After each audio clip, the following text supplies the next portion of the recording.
Hello and welcome. You're viewing the Citizens Journalist podcast, Mesa County Compass, that brings you the news that you can use from a different point of view. I'm Ruth. I'm Lisa. And together we are Mesa County Compass. Our goal is to create an informed, current, active citizenry armed with the facts. We will be covering what's new to you, what it means to you, what you can do about it, and provide you access to the decision makers when we can.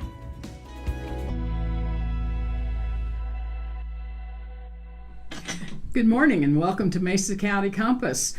We have today with us Hogan Peterson again as a guest. He is the liaison between home builders and the Realtor Association, actually the Director of Governmental Affairs, if I am correct. You are correct. And he has some things that he would like to discuss with us today. Absolutely, yeah. Thanks for having me. Good to be back. Always enjoy it. Like Ruth said, I'm Hogan Peterson. I'm the Government Affairs Director at the Grand Junction Area Realtors Association. A big part of my job is understanding the way that regulation and public policy impacts housing in our community. You know, it's no secret that housing prices, affordable or maybe to the contrary the last few years, are the number one issue according to most of the citizens within our community. And if you were to ask people on the very opposite ends of the political spectrum, what's the most important issue right now? They're going to disagree about the reasons that this is it and what we should do about it. But there's a consensus that housing prices are the biggest problem that we have right now. You know, I'll share the stat because it's my favorite drum to beat. 90 and 10. Remember the numbers, 90 and 10. 10% is the number of people, according to the stats right now, who could afford to purchase the median priced home in Mesa County if they did not already own one. 90% is the number of people who do not make enough money to purchase the median priced home in Mesa County if they did not already own a home. That means most homeowners in our community would not be able to afford their own home right now had they not already bought it. If you want to look at the people who could purchase any home in our community, so the very cheapest ones on the market, it's a little bit better. About 15% of our community could afford to purchase any home at all at our current prices. Now, there's a lot that's going into that, but what I'm here to talk about today is a component that is very much within our control as a city, as a municipal government, and that's our impact fees, so the fees levied on the construction of new homes, new businesses, new development. A lot of things on the national and macro level that are driving our house price problem right now. I think supply and demand are king as always. We have an inventory shortage. That's probably the biggest component. This is a nice place to live. A lot of other people agree, and unfortunately, there's more people who think so than there are houses for them to live in. Absolutely. But in the grand scheme of things, that's a little bit above our pay grade. What's not is the ways that the fees we charge and how we structure them on new development impact the price of each home that does get built and the number of homes that do get built. What I really want to talk about today is something that people within our community, especially people who are concerned about this stuff, have a short-term opportunity to make a difference on and try to help move the ball forward. And that's the impact fees charged by the city of Grand Junction on new development. Right now, the city is going through a process and a study to determine what the impact fees should be for the next 5 years. Now, legally speaking, they're required to conduct a study and reassess what our impact fees are every 5 years. So that's normal, and we're at a normal step in the process. The debate is to how much those fees should be, what we should charge them on, what we shouldn't, and so on. It's not a big secret right now that our city government has a certain philosophical bent to it, primarily our city council. They have expanded a lot of things in our city and a lot of amenities that often correspond with new fees and impacts upon development. Now, it's not beyond the pale to suggest that development should be paying some fees on new development. Conventional wisdom says development pays its own way. And we agree. Development should pay its own way. It should pay for its impacts. Growth should pay for itself. That's not actually in dispute right now. Where it gets a little bit contentious is when the fee schedules are more ambitious than they otherwise could be. And there's a basic trade-off that comes into play here. Your community can have higher impact fees and higher levels of service and amenities and programming. You can have lower fees than lower levels of amenities, services, and programming. You can have some sweet spot in the area in between. What I will tell you is that if you look at our existing fee schedule, it's already quite high. I think some voices within our municipal government would dispute that it could be higher. Largely, there's a 75-25 split in place right now between the city government and the development community. That's the result of a compromise last time this was reassessed. But what we've also seen is a lot of expansion of programming, a lot of new requirements for what new development has to add to our community, what amenities we have to provide. And the city's been spending a lot of money. They've been appropriating a lot. We're growing a lot. As such, there's some bills to pay. So can you tell us some of those amenities and things that they have added in the past?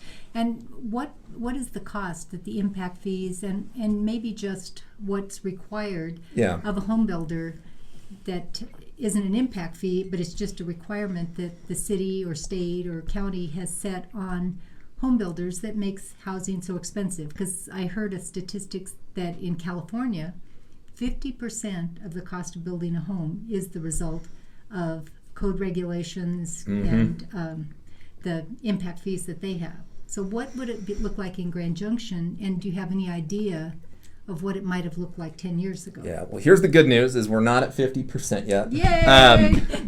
There's a lot of voices in this space who I think would like to take us closer to that direction.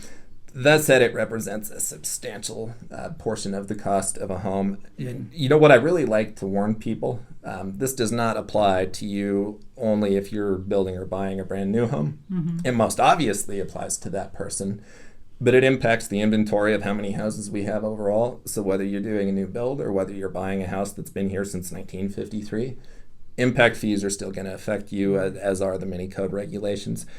If you look at the totality of, and it's primarily state, county, and local, when it comes to building code, that's primarily set by the state and enforced by municipal jurisdictions. Reports vary, but it all in all, the cost of regulation tends to be somewhere around $100,000 per home. Oh my! Yeah, that's pretty harsh. Now, A little hard to swallow. Yep. impact fees are not the totality of that. No. Depending on the home and what you build, right now those tend to contribute somewhere between $20,000 and $30,000 to the cost of a new home. My goal, if I was made king and could change all these rules myself with a magic wand, we don't need that number to be zero. Nice though it would be. There are impacts. We have to pay for road infrastructure, for sewer, for fire and police. That's all good and valid. But if you look at our fee schedule over the last few iterations, it's gone up pretty substantially.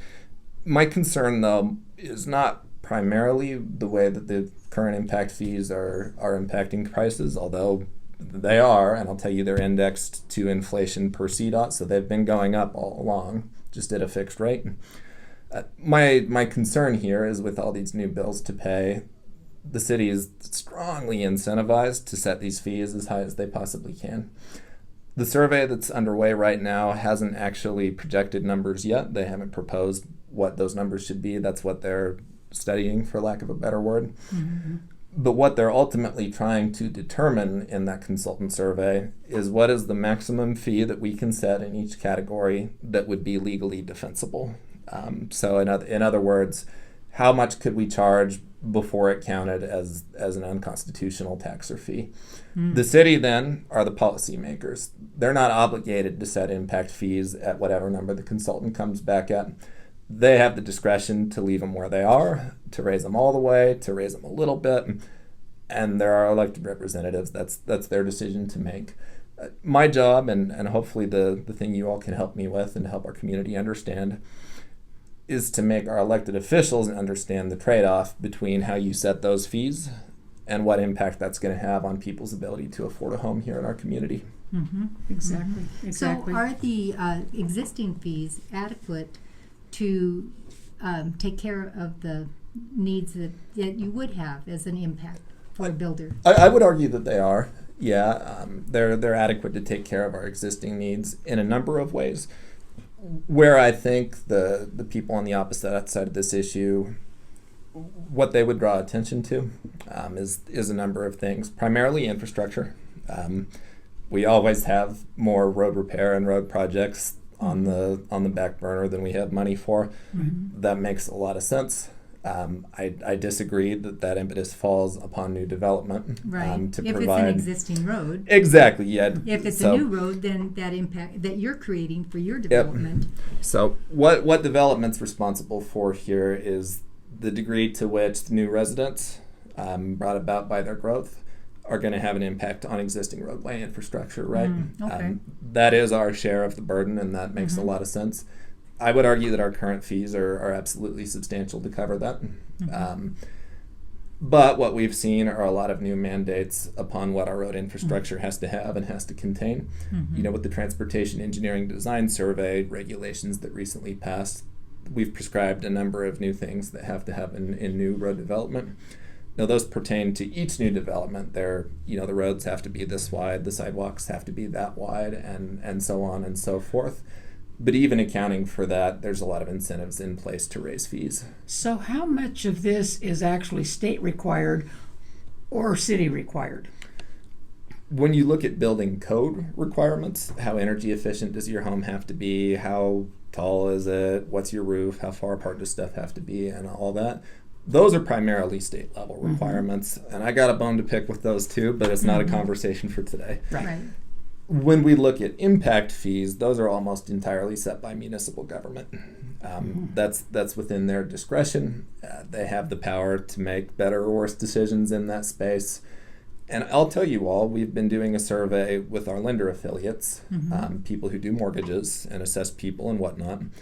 And we asked them, out of all the people that have come in wanting to be assessed for eligibility to buy a home in the last year, how many of them are getting approved in the first place? And then of the people who maybe don't quite make it, they're not getting approved, they're just under the line or whatever. Right. What amount of money is making the difference here? And it turns out we're getting a lot of responses. It's something between 25 and 50% of mortgage applicants in Mesa County right now are getting denied over amounts of money of $500 or less. Wow. So if That's a lot worse than it used to be. it is, and if that mortgage was $100 a month less, $50 a month less, if their income was $100 a month higher, this is a significant amount of people who would be able to be homeowners that can't do so right now. Further, what we've found is that when people are right on the cusp of being able to afford their first home and really get on that property ladder but don't quite make it, they then go on to rent for another 3 to 4 years and no longer apply and no longer try to play the game. It's really pretty tragic. And there's a good chance when year 4 rolls around and they want to take another swing at the ball, prices have gone up either at the same rate or slightly faster than their income, and it's one step forward and 2 steps back. So we really want people to have access to that ladder of home ownership, and it's a moving target right now, unfortunately. So I bring that all up because when we've contested some of the other things City Council has done that are likely to increase housing costs over this last year, a lot of the things they've proposed will raise the cost per home by something like $1,000, $2,000, $1,500. And when we say that, hey, this is gonna price people out of home ownership, if that $1,500 matters, the frequent response that we get is, hey, the median home price is something like $450,000 right now. I'm pretty sure that $1,500 isn't what's going to break the bank. Well, it is what's going to break the bank. It is. So I just wish we could understand this is a very personal issue for a lot of people. It is indeed. How many of these impact fee dollars actually go into what they're proposed to do? That's a real complicated question. You can get into the accounting of how that money's collected and spent. Nominally speaking, you can track how it's appropriated for road infrastructure or police funding or whatever. In reality, it's pretty complicated, and I don't want to imply anything undue. I don't think there's any scam going on or anything nefarious. I didn't mean that, but it's just the idea that perhaps there's a little more money made than really necessary. Well, I would be hard pressed to think of a government situation where that's not the case. Right. But no, I don't want to imply bad faith on the city's part here. Understand. But could you dollar for dollar say that each dollar in road impact fees corresponded Goes to road impact fees. Exactly. And each dollar goes to Parks and Rec and fire and Exactly. Yeah. Yeah. Someone with a better accounting brain could answer that question better. So I'd encourage you to talk to the city there. That said, I'm skeptical that we need to be collecting as much as we are collecting. So I've got another question. How do you feel about how the city relays this information to the public? This is a real perennial concern of ours, actually.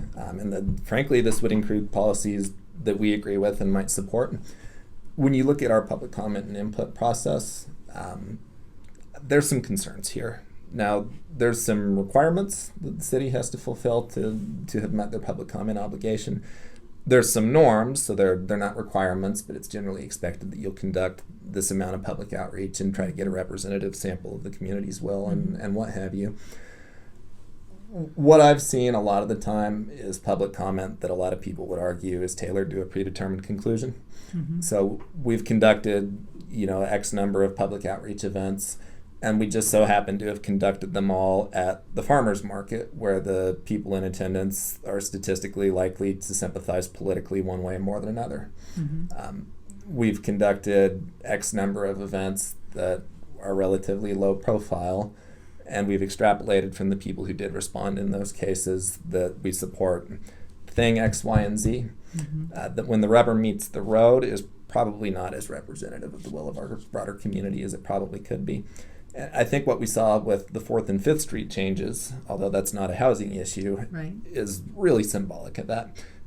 People are pretty up in arms over that because it seems like it came up out of nowhere and out of the blue. And holy cow, this is a big change. Why didn't I get a chance to weigh in on it? But I'm going to give the devil his due and not put all the blame on the city for the way that they conduct public outreach, because they do provide public outreach opportunities. They have it on their website. Perhaps we all feel that they could promote that a little bit better. But you know what? I think those of us who are not on board with the direction a lot of this stuff's going, we have both the opportunity and responsibility to have our say and to participate and to do comments. And frankly, we're not doing as good a job of that as we could. However, and this is off your other part, on 7th Street, they had one public event, and they had a comment period for 2 weeks, and before they even put it up on their website for engagegj.org, the comment period was already closed. What we see here is, I would say, an implied expectation that if you want to comment on controversial items, you need to be on their website, watching it like a hawk and at every city council meeting and what have you. And it's not realistic. People have lives to live and jobs to do. I don't see a case where a longer public comment period or better notification would be a bad thing. But at a bare minimum, if we as a community who feel differently are going to argue that we're being denied public comment opportunity or that it's biased, we need to make dang sure that we're commenting when and where we can. Otherwise, I don't know that we have as strong a ground to stand on as we could. So, well, I do have a problem with what sources get the information, and I know that they say we put this out to we put out press releases, but a press release doesn't really allow you to interact. It just tells you this is what we're doing. I'm going to make an off-the-cuff suggestion, and I just thought of it. This isn't part of a scheme. Good. But I have noticed there's that big electronic billboard at the corner of 12th and North by the Stoker Stadium. There's some vacancies on various city commissions and boards, at Urban Trails Planning Commission or whatnot, that the city routinely recruits for. And I noticed driving by the other day that they had announced those vacancies and, apply by this date. They were up on the billboard there digitally, and I thought that was great. Yes, I do that's too. a central place. People are going to see it there. I don't see any reason when fairly big planning documents come out, whether that's sustainability and adaptability, whether that's, you name it, impact fees, anything else, they could announce public comment opportunities on that billboard. A lot of people are going to see them there, and at a minimum, we can't say we didn't hear about it. Right. That's right. true. That's Great true. point. Good idea. So you had some other concerns in the impact fees, because I pulled us off the topic. Yeah, absolutely. So what were some other things within those impact fees that you think are not a great idea, that was more resort town versus... so I will tell you, this is my biggest concern about the process. beyond the fact that every dollar we raise these by increases the cost of housing. There's the right dollar amount within that narrative. It's valid that that's up for debate and equal minds can disagree. Where I have a lot of concern is that they're exploring what they call a linkage fee, and this is a relatively new concept in urban planning. A linkage fee, for lack of a more official definition, is a fee levied on each new residential and commercial project or unit of development built with funds intended to be raised for affordable housing. So we're imposing fees on new homes, new businesses. No secret, we have an affordable housing crisis. We do. Mm-hmm. We're trying to raise revenue for affordable housing programming, grants, projects within our community. I will tell you, a lot of the stuff in this housing and regulation space that I have concerns about are technical concerns. They're not ideological. They're not philosophical. I'm not dying on a great moral hill here. Right. On this issue, it's a little bit different. I do see it as a matter of principle, because here's how I'll sum up, well, at least the way I see a linkage fee.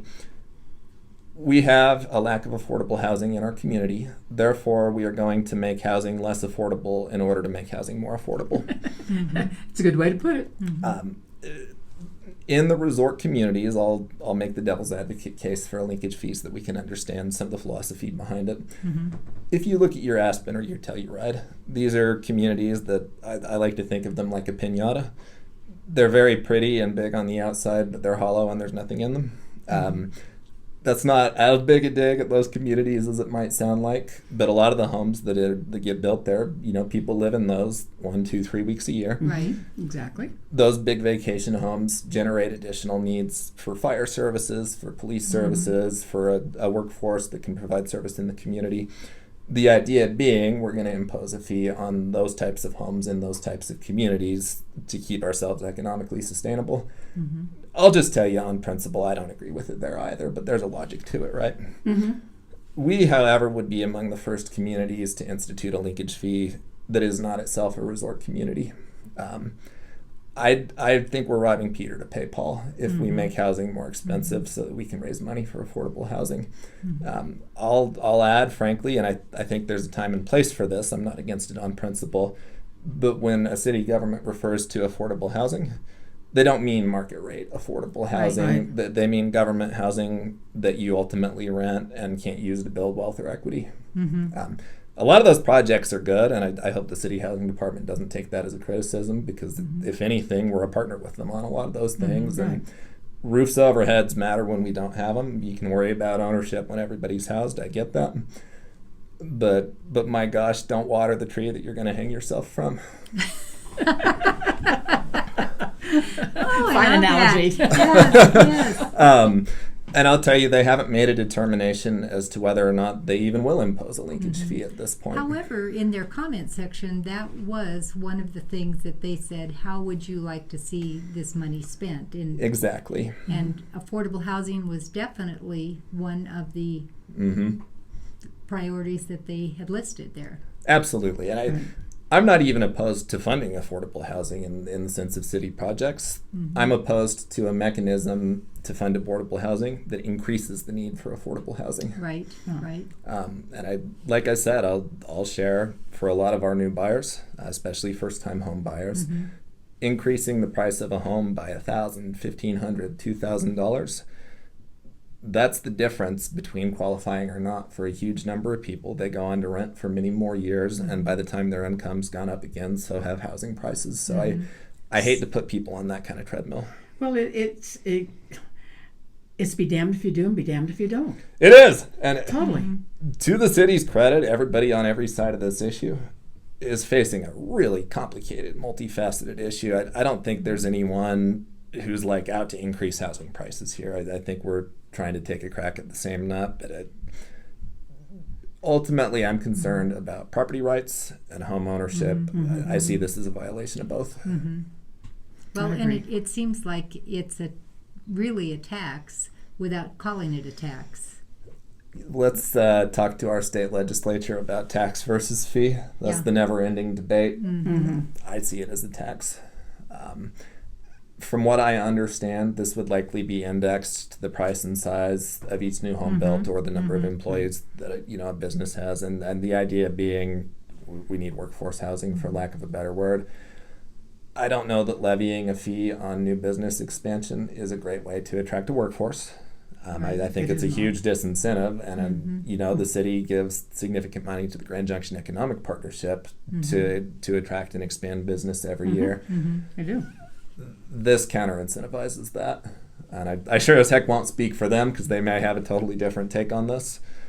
But if I were a member of the business community, and if any of your members are a member of the business community here in Grand Junction, you should be concerned.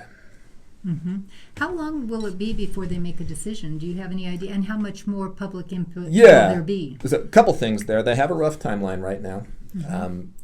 I believe they intend to have a proposal ready sometime for a final vote in December. And I could refer you to that schedule or email it to you or whatever. I just don't remember it off the top of my head.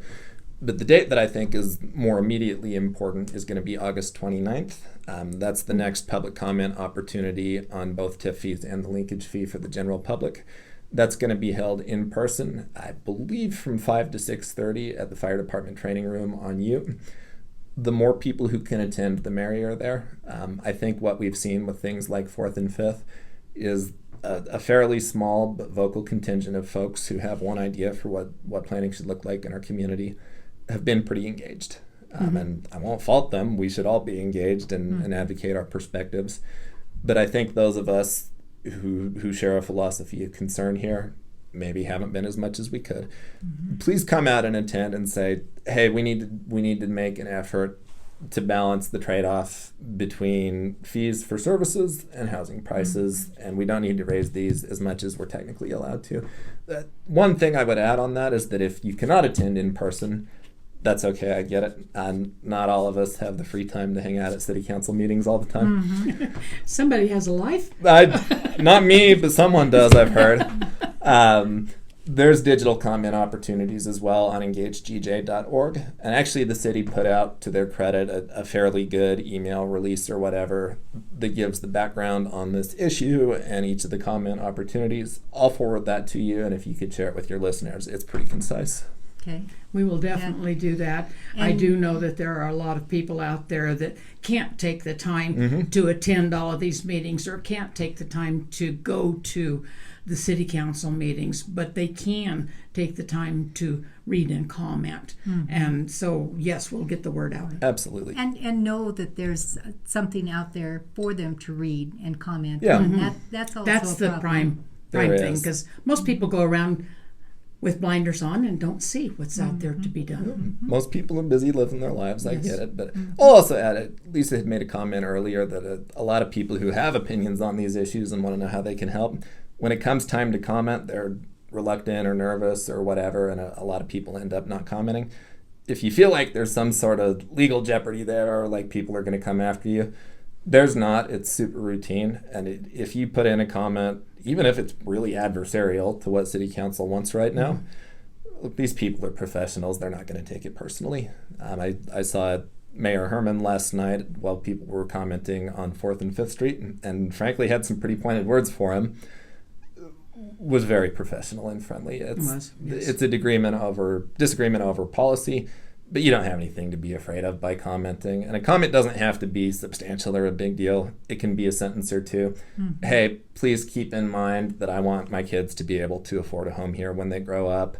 If we need to pay for stuff, let's talk about how we can do that in a smart way. And I think I would also say that when you're commenting to whoever, whether it's Trent Prawl or anybody, when they say, well, you have to come up with a substantial reason, show me why it isn't safe, I don't have to tell you that. I can just say, that doesn't work for me, and I think it's not a good use of money. Yep. And that's a valid opinion. And that's valid. We have a representative government. If something's purely a matter of opinion, you're allowed to argue that this is my opinion. And you don't have to be a civil engineer to argue X, Y, or Z. Data and statistics helps. But generally, we're not arguing that this isn't safe or it is safe or this isn't the best way to do it or the worst. What we're arguing is this worth the cost? Exactly. Yes. And I don't mean purely monetary. I No. mean, is the trade-off, yes, we could make the street safer, we could make the street less safe, but that comes at the expense of here's our traffic speed or here's how much tax money we spend. And if anyone tells you that you can't make trade-offs on any issue, you have met an ideologue. Right. Exactly. So do you have any other points? I mean, you've done a great job. Well, Anything thank you. else you want to tell us or say? Or Off the top of my head, that covers it for today. Okay. But I guess I'll make one more point. We saw at last night's city council meeting a lot of people who were really fired up about the changes they've made to 4th and 5th Street. And a lot of people who aren't professionally in this space, just rank and file citizens who want to have their say before they're elected officials. Please remember this and use that energy, because a lot of the time the issues that impact your life, maybe even more than what they did to 2 of our streets, aren't really sexy, for lack of a better term. And they're abstract. These are written documents. Look, what impact these fees have, if it impacts your life directly at all, maybe it's 2, 3, 4 years down the road. And it's a hidden cost. You know, if housing prices go up 50 grand in the next 5 years, you're not really going to have a strong sense of, 10,000 of that's impact fees, 20,000 is the market. You're just going to know housing's really expensive, right? 4th and 5th, to me, are a good example of the decisions your local government makes impacts your life. And I don't need everybody to be a civics nerd who sits in city council all day, every day, and picks through this stuff. But just know, even though we have a presidential election coming up and there's going to be a lot of heated takes and it's high profile and turnout rates are usually pretty good, this is where the rubber meets the road, and it's going to impact your life bigger and sooner than anything happening That's at the exactly presidential right. level. So not to say that big stuff's not important, Right. but this is the ball that I want people to keep their eye on, because if they don't, it's going to give them a big black eye.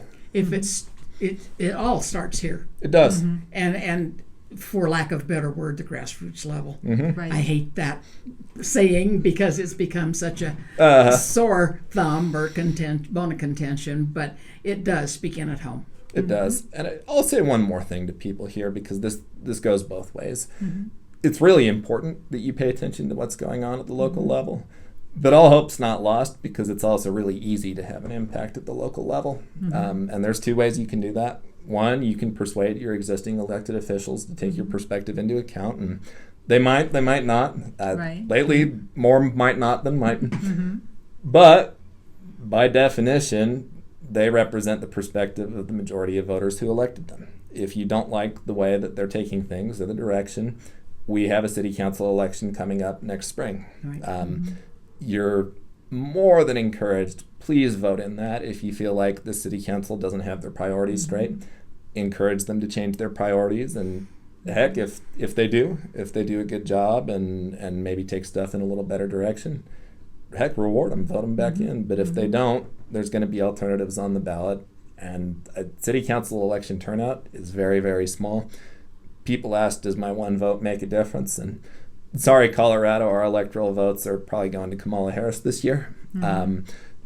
But when 5,000 people vote in a city council election, oh, heck yeah, your vote matters. That margin might be 100 votes. You get 10 of your neighbors together and you can tip things. So it's a big deal, but it's also a big chance. And we'd also challenge people to always be informed. Be Absolutely. informed. Know what that candidate represents and where their views are. Don't use just name recognition. Oh, I've heard of this person before, so I'm going to vote for him.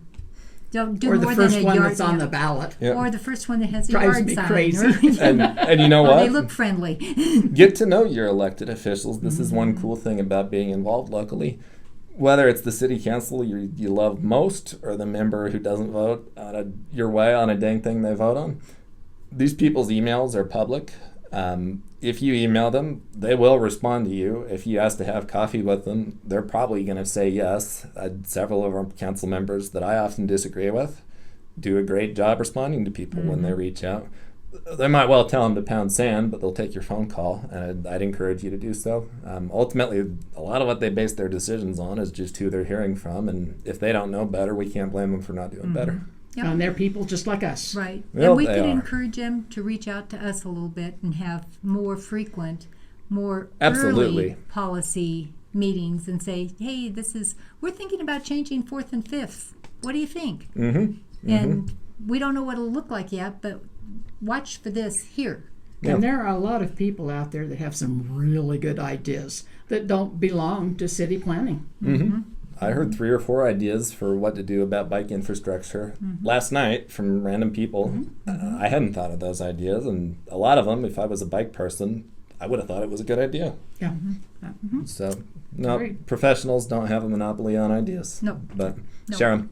Yes. Well, you've been watching Mesa County Compass. This is the facts as we know them, the truth as we see it. You decide. Thank you.